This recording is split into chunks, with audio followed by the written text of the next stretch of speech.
So, one of the really big misconceptions that I think sociology, probably from the 1970s onward, has actually been involved in trying to address is the misconceptions around Aboriginality that are really based on a very outdated historical perception.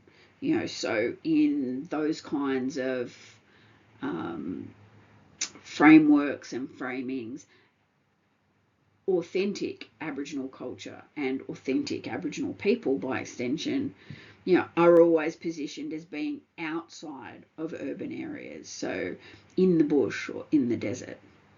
And I think that one of the things that we can really do is that we can see that urban country is still Aboriginal or Torres Strait Islander land, and that the dreaming still exists within urban contexts. So, our literature sometimes refers to this idea of captured discourses, which is ways of thinking, speaking, and writing about somebody or something um, get captured. So, they get written by and defined by people who are outside of those groups. And that, in our sense, goes really well with the idea of stereotypes. Okay, so yep, we've got real, and this comes up in the media. And again, notice I've put that in inverted commas. So it's something that people say, not something that I would say, and not something that I would agree with. Real Aboriginal people live in remote Australia. No. In fact, urban Aboriginal people have vibrant cultures and connections. People talk about going to an on country experience, but in fact, country is everywhere. Okay, so whether or not it's built on, it's still country. Okay, now if you're interested in a really, what I think from my evaluations, a really good resource to use when you think about how do Aboriginal and Torres Strait Islander people um, connect and relate to caring for country. Uh, a very good resource is Our Knowledge, Our Way in Caring for Country. So it's Indigenous led approaches to strengthening and sharing our knowledge for land and sea management. And even in showing where those sites are, there's some on the east coast, there's some in the centre, there's some, more to the northwest. So really showing that caring for country is something that happens right across the nation, but also that it's written, quote, from our point of view. And so it's really interesting when you look at your resources that you're going to put in that Indigenous imagination box. When you think about, if you're writing and you say, we do this, who's we? If you're saying our, who does that refer to? What's in your group for we and our? And probably more importantly, for discussions, I guess, in power relations and trying to think critically, is not just who do you think you are, but who do you make they and them? And do you see they and them as being equal in power and equal in importance to you?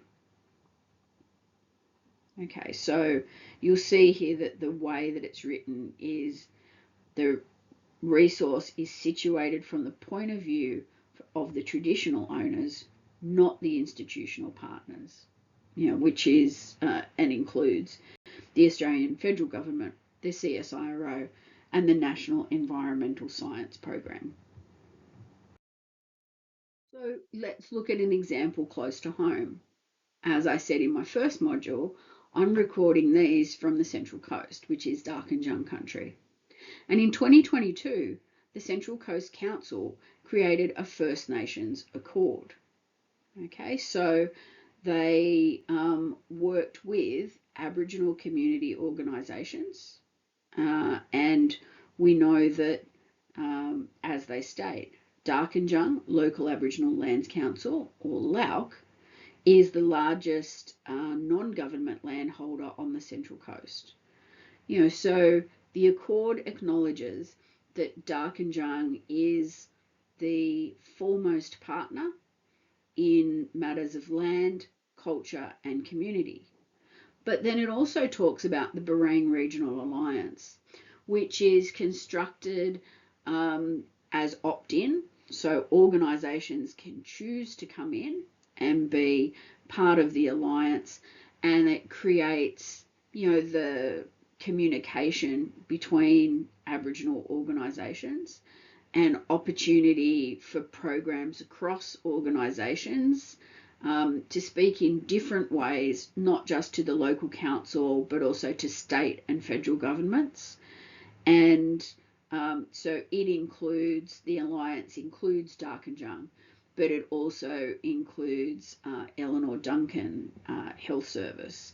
It includes opt-in partners like Wallatuka through the university, the NAISDA Dance Academy, which is at Carryong. It includes other organisations such as Aboriginal Children's Services.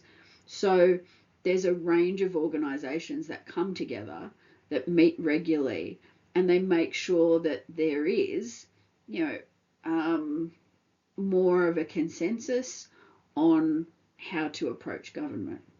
There are also those organisations which choose not to be part of the alliance, and that's absolutely fine. They can speak to government according to their agenda and in their own way.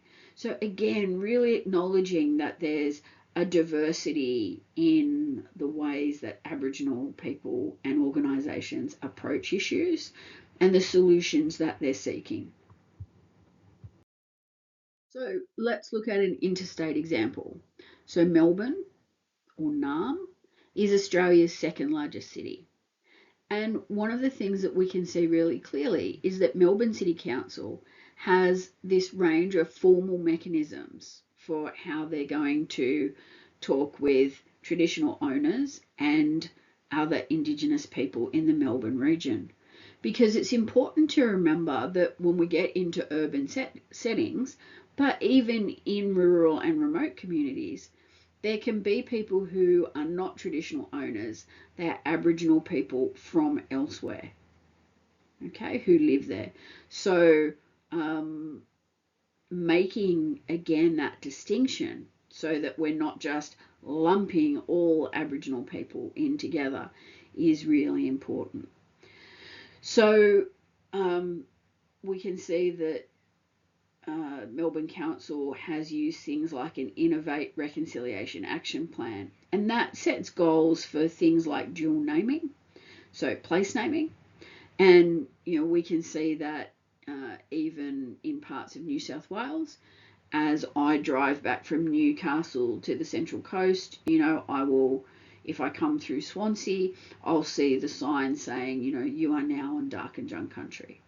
And dual naming is becoming, more prevalent. Okay.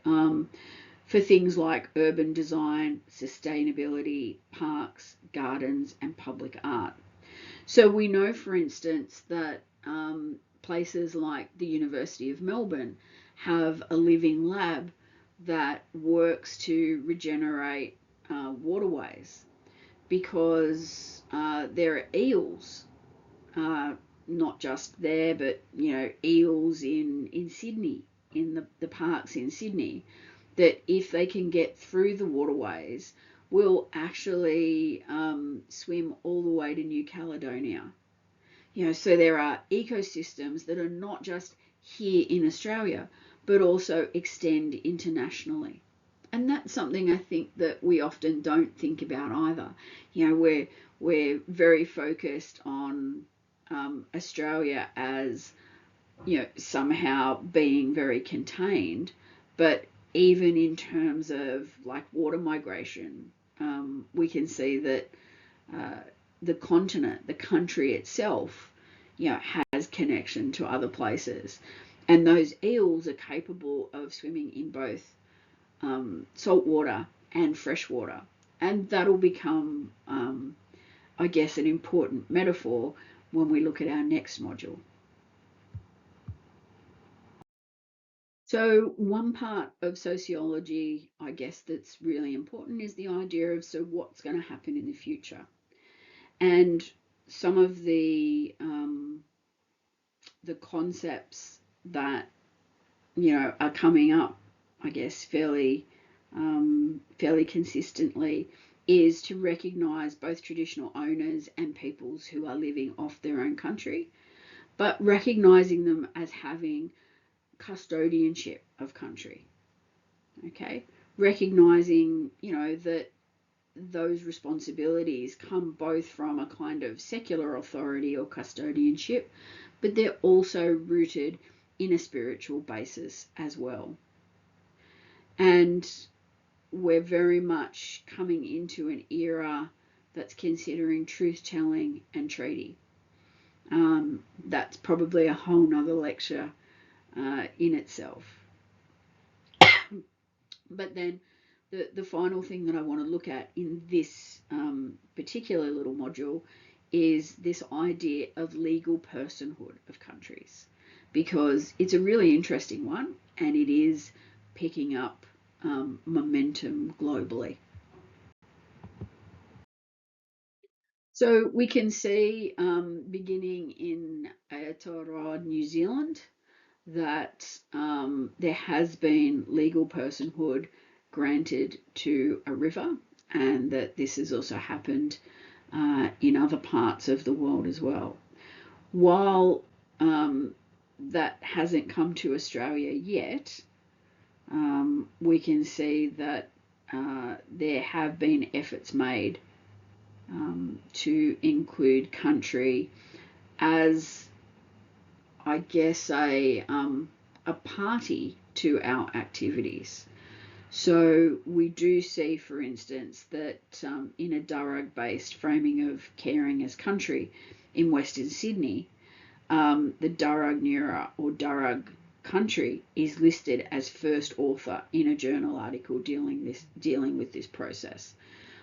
We can see that similarly this is happening with rivers in Western Australia, in Victoria. So it's a process of saying that we, in an Aboriginal sense, often talk about country as mother, country as nurturing, and country as being healing. And these are all ways of recognizing the importance of country. So we're not yet to the stage where they are in New Zealand with the Whanganui River.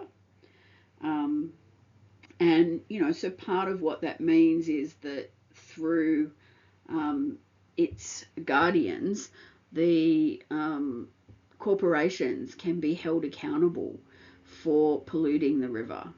That the river actually exists in a legal sense as having rights.